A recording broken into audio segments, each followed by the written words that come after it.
guys, so this video is going to be all about making sensory bottles. We're going to make 3. We're going to make a glitter one, a pom-pom ball, and some little rhinestones in one of them. And then we're going to put food coloring and baby oil. All of the materials can be found at the Dollar Tree, so it's super cheap, super simple, and you can just use water bottles that you drink out of. I like using the Smart water bottles for it because they're super strong, super sturdy. And yeah, so we're going to show you how to make them. Harmony is going to help. She's going to make the glitter one. So we already pre-filled the bottles with water just to save some time. And now we're going to get started. So Harmony's going to make a glitter one. I'm going to work on the pom-pom ball one. All right, let's go.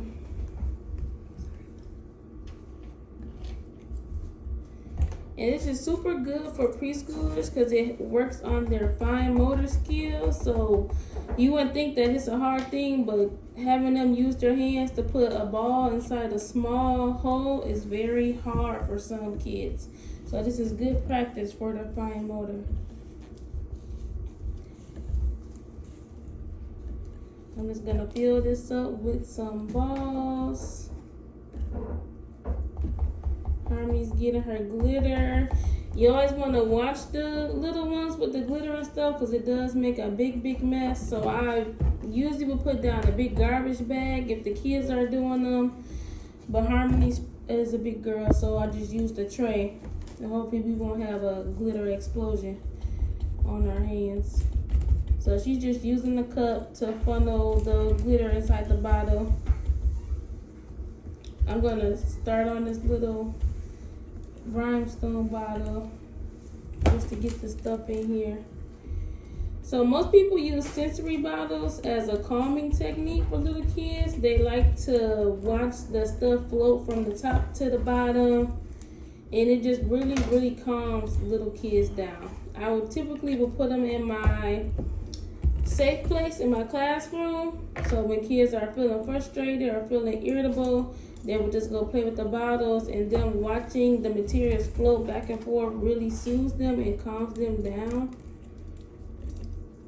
And you wouldn't believe how long the kids can actually sit and watch this stuff. So when you're putting the the food coloring, I wouldn't use a whole lot because then you can't really see the materials in here. So I'm gonna see, this is a big bottle. That's 1, 2, 3, 4, 5, maybe 6. And now I'm going to pour baby oil in here. The baby oil gives it kind of a lava lamp experience. So it separates from the food coloring and the water. I'm gonna pour a lot in this one. It's cool. I'll pour some in this one, then I'll add the food coloring. Harmony, can you fill this up with water so we can fill these up? So, see all the stuff. It kind of takes a while for the stuff to settle.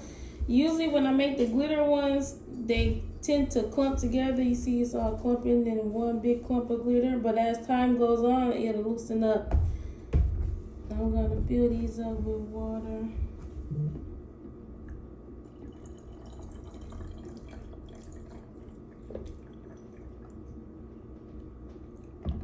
Put a little more water in there. I'm going to use some blue food coloring for this one, but not as much as I did in the big one. I'll just put 3. 1, 2, 3. So it's good when you let the little kids do it because then they can count the drops. So they're working on numbers, they're working on fine motor.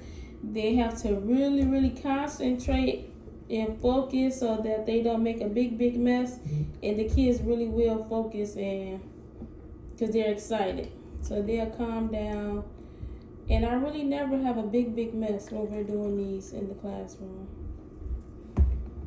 So just take these two and fill them up with water.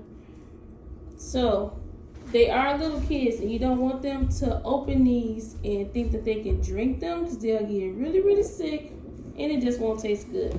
So I take my hot glue gun, I got the gum from Walmart, but they have the sticks really cheap at the Dollar Tree.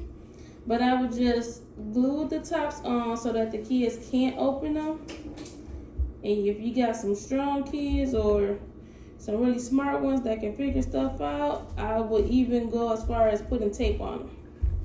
But I hot glue them so that they cannot get them open. But I also explain to them why they can't be open. And usually when you explain to a kid why they can't do something, they typically listen. But if you don't give them any explanation, they're gonna do it just to see what's gonna happen. So I always tell them that it's super dangerous, it's not a good drink, and it'll make your stomach sick.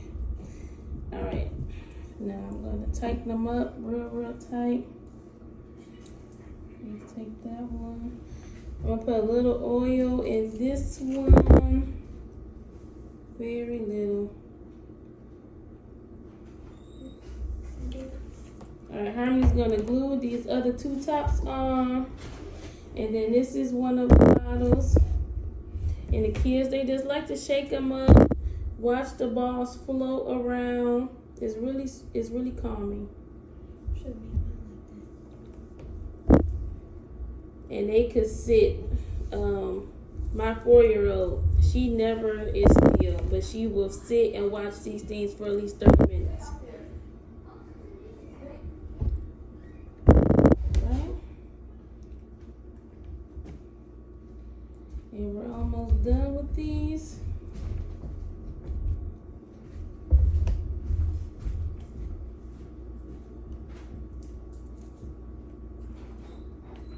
Alright, so let's see how this one is going. They can shake it up. See there's no red up here, so the oil separates from the food coloring in the water.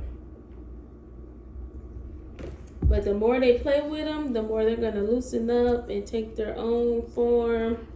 The bottles usually stay really firm. So these are really good bottles to use, and they're the Smart Water bottles.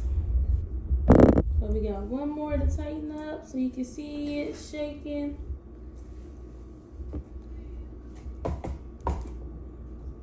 Alright.